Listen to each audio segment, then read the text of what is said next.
Hi there, it's Carl Irwin. I've got something interesting to show you here. I've got a deck of cards here. We're going to give them just a quick shuffle just to make sure that everything is somewhat mixed up.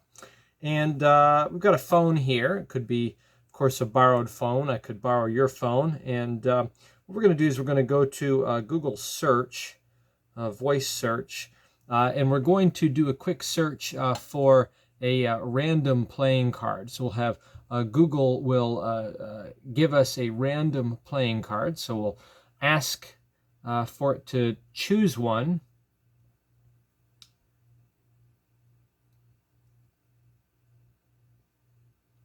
Pick a random playing card.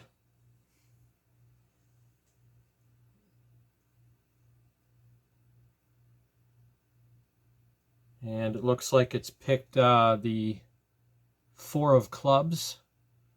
The Four of Clubs. And we'll do another choice here. We'll choose a number. We're going to pick a number from 1 to 52. Pick a number from 1 to 52.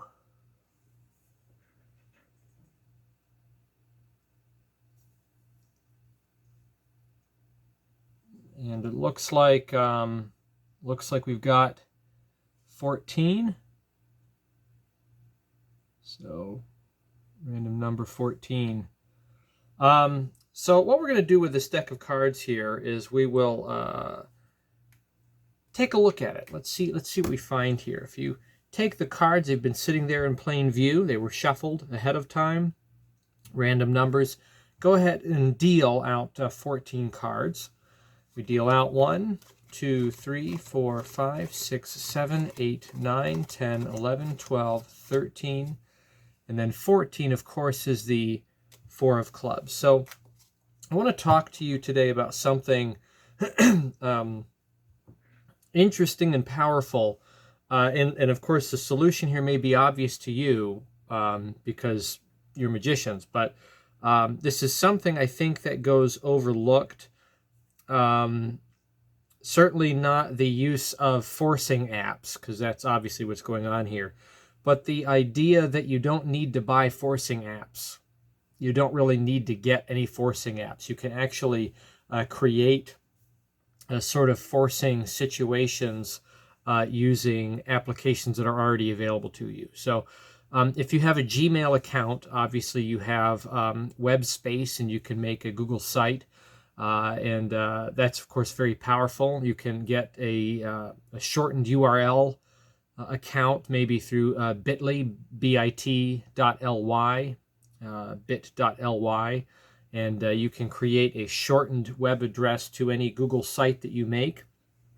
And by doing so, you can create a spoof site, such as a Google search engine, that will create upon push button just the selection of hidden cues or whatever that are on your web page, your spoofed page, to give you the results that you want. And this can be done very, very easily. So you just go on to your Gmail account, your Google account, go into the Google site side of it, create a new site. You can do even image searches directly from the web page interface, and you can grab graphics that will spoof any kind of page that you want, which is what I did. I made my own that does a few things. It will force a card. It forces the 5 of Hearts.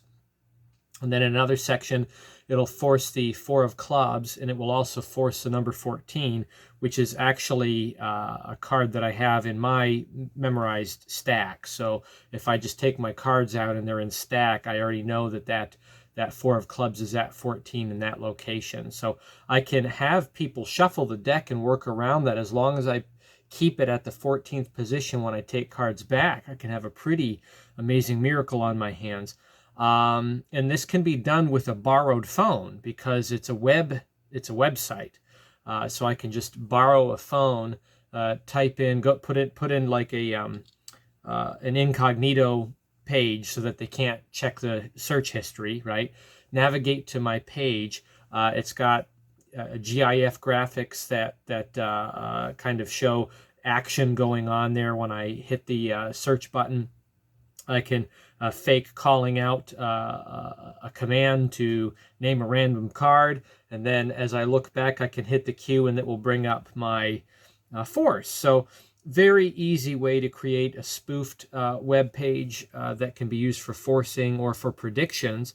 You could spoof an Instagram page, you could spoof a Facebook page, you could spoof any kind of social media account, even a news article or something like that, very easily. And because you can do this on a web site, on your own free, web space, you can actually call this up on a borrowed phone, which can be very disarming. So that's one idea I wanted to share with you. Another one, though, I wanted to share with you is the idea of using the real elements that are part of your technology, part of your cell phone, the real applications, and hacking them such that they give you predictable results.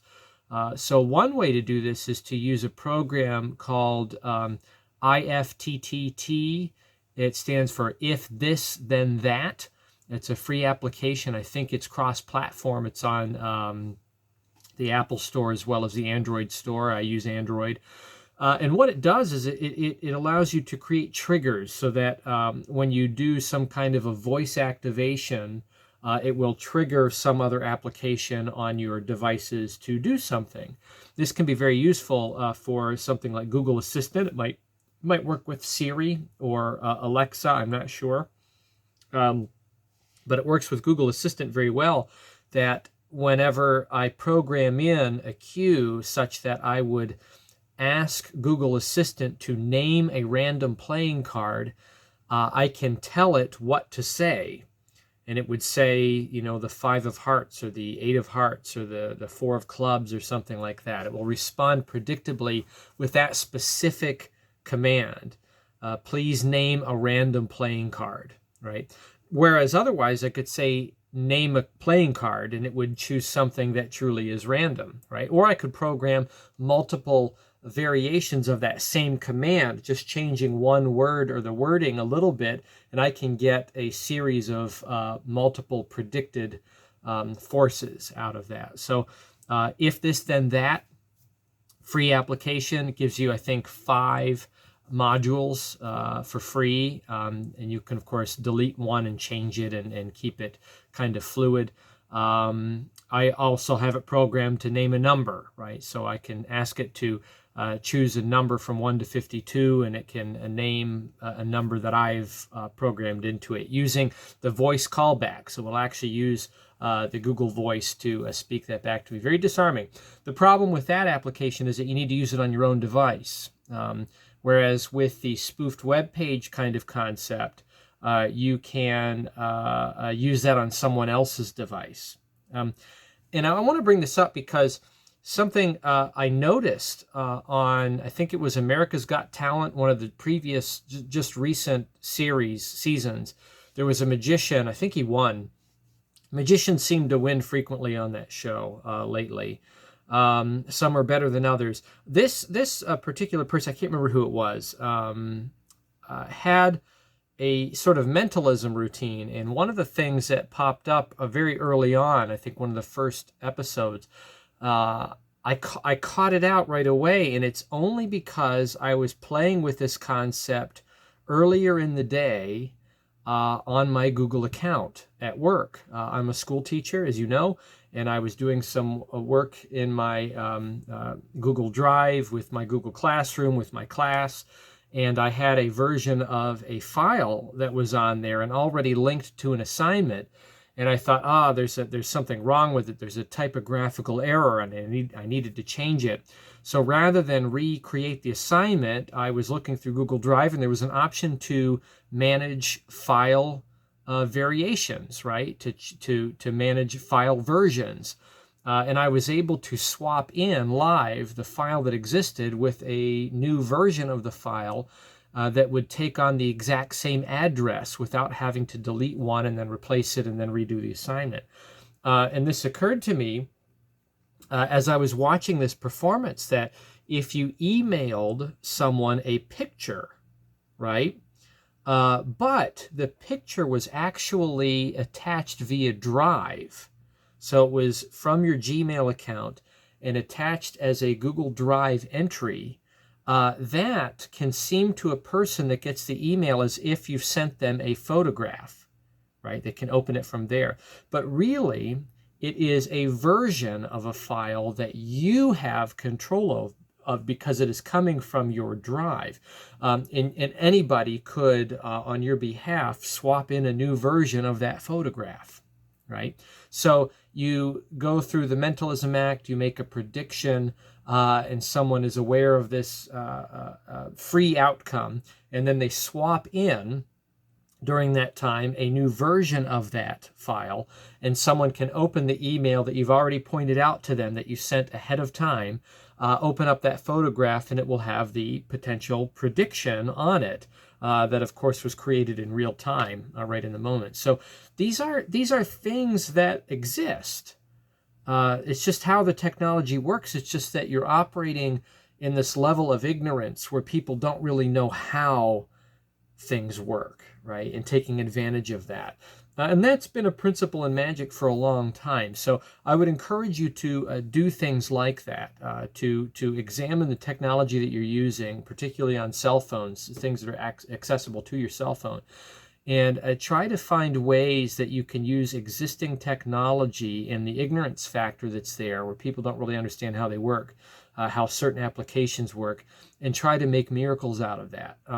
So anyway, I'm going to link to my spoofed search page on here. It's got preset ideas for myself, and I'll show it to you here on the phone.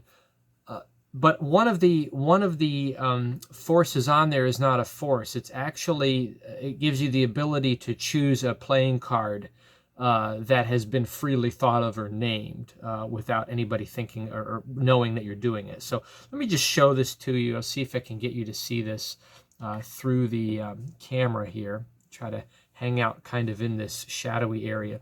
So this is a slower phone. This is an older phone of mine. And what I've done is I have a bit.ly account, and I created a shortened link.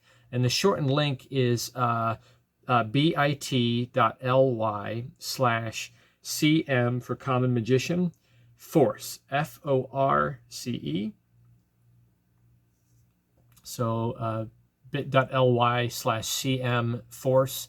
And then I can type that in very quickly on someone else's phone, and then it will bring up my spoofed page. Now, this is a slightly slower phone, and the resolution is a little bit smaller, so you can't quite see the page as well.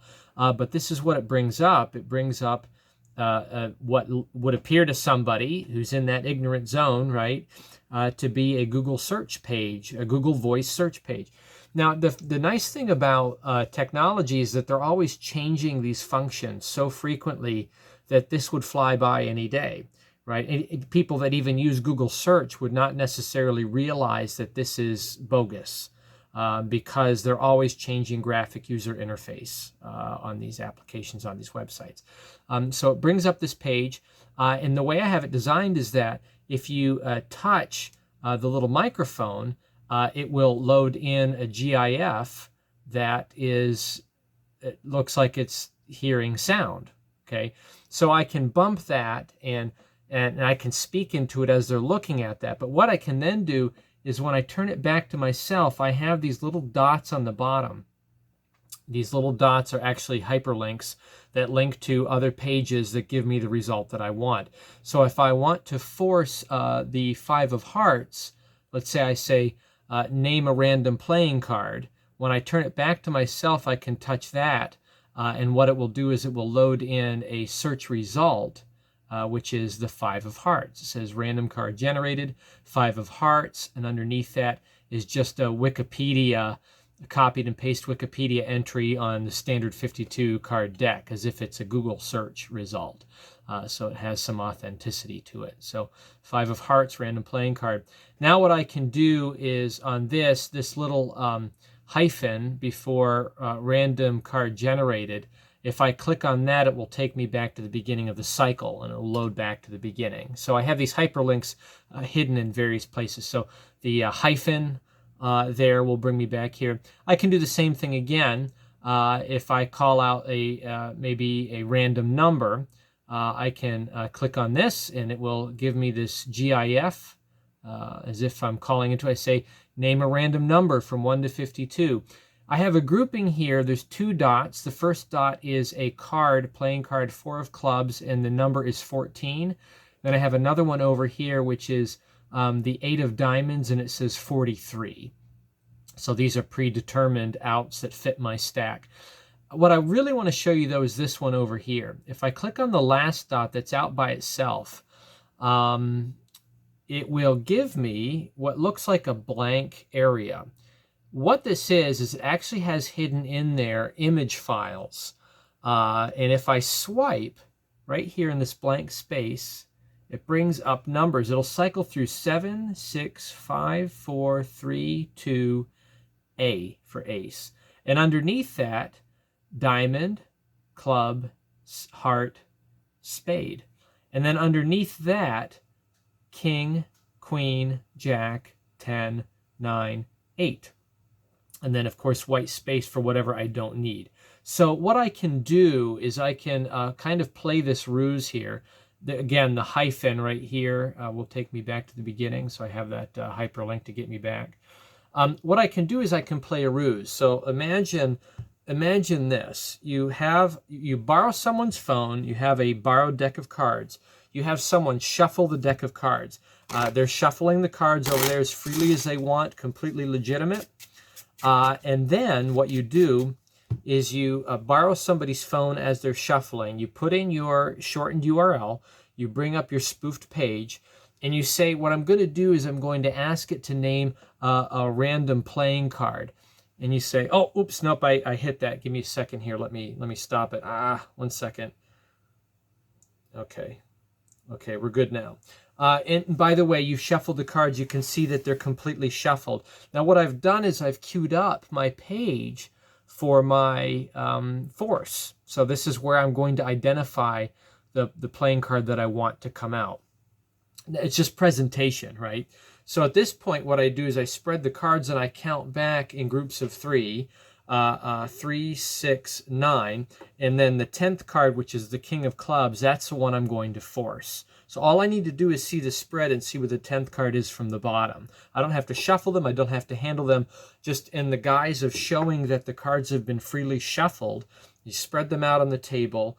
And one thing that I like to do whenever I'm doing things like this is I have statements that I say that match certain actions that I have to do. So if I need to count by 3s, I'll have 3 statements that I need to say that give me the opportunity to do this intentionally in my mind to keep my process clear. So I would say, you can see the cards are completely shuffled. They're in entirely random order, and I have not touched the cards. And that allowed me to think 3, 3, 3, and then that shows me where the next card is. So it's a good idea to kind of program into your routine whenever you need to do counting, statements that you can rely on that are rehearsed that allow you to do your counting right in front of the spectators, where it seems like you're being fluid and you're talking without thinking about anything else, but you're actually using your words to allow yourself to get in order. Okay, so I now know king of clubs is my force. So the cards can be squared up and put down, and I say, let me search very quickly for a random playing card, and I'll tap. And what I'm really doing is I'm dialing in king of clubs. So down here, I'll go down a space, and I'm going to bring up the club, and then under here, I'm going to bring up king. So now I have my thing, and I'll say, name a random playing card. I wait a second, then I look down, I say, okay, it's given me the result, king of clubs, some other information down here. So king of clubs is our random playing card. And then I'm going to go back. Again, I do this by hitting the little hyphen right there. It's hidden in there. Takes me back to the beginning. I go back, I say, now we need a random number from 1 to 52. So what I'm going to do is I'm going to show this time and press on that and let it bring up the animated GIF.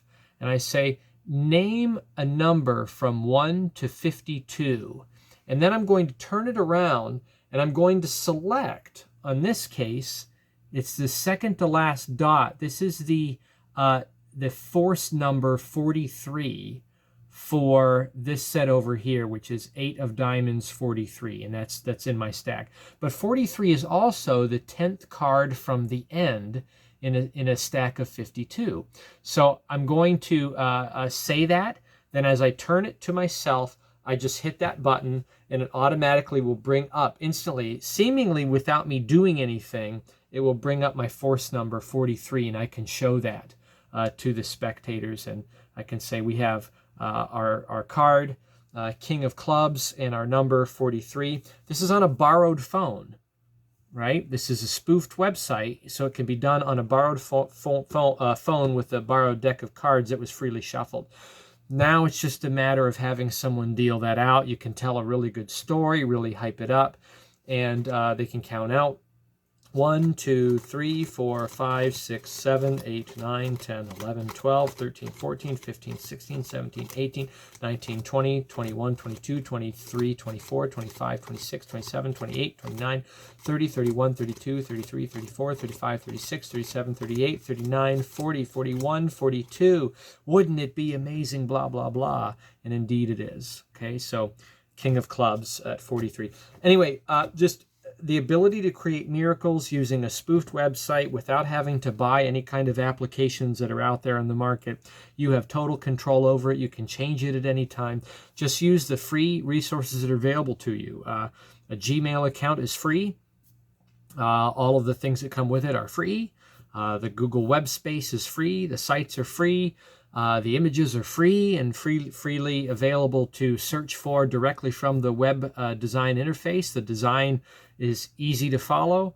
Many templates on there. A bit.ly account is free, and you can make shortened links.